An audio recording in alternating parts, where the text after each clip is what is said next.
Filter সুন্দরী, filter তো ছেড়ে এখন ধরেছো এআই, ফিল্টার ছেড়ে এখন ধরেছো এআই। তুমি কি তোমার নিজের দিকে তাকিয়েছো? একবার নিজেকে প্রশ্ন করেছো তুমি কে? তোমার ব্যক্তিত্ব, তোমার সামাজিকতা এবং তোমার পারিবারিক যে শিক্ষা এবং মর্যাদা এই সমাজের বুকে আছে, সেটা কি কখনো তুমি অনুধাবন করেছো? তুমি যা না তার চাইতে বেশি অতিরঞ্জিত করে এআই দিয়ে ছবি ছাড়ছো, এআই দিয়ে ছবি ছাড়ছো।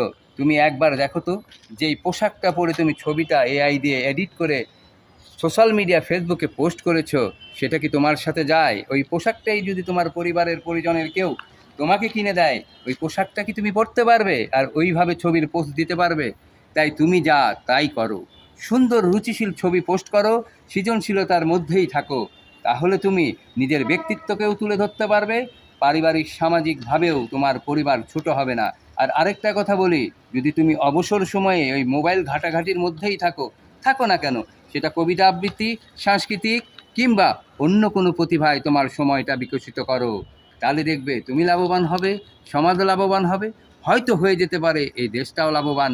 কারণ তোমার মধ্যে লুকিয়ে থাকা প্রতিভাই যদি বিকশিত হয়, হতে পারে দেশের কোনো একটা শক্তি, যা তোমার প্রতিভা বিকাশের মধ্যে দিয়েই দেশ পাবে একটা সম্পদ। নিজেকে এত তুচ্ছ ভেবো না, এই আইডিয়ার ছবি তুলো না।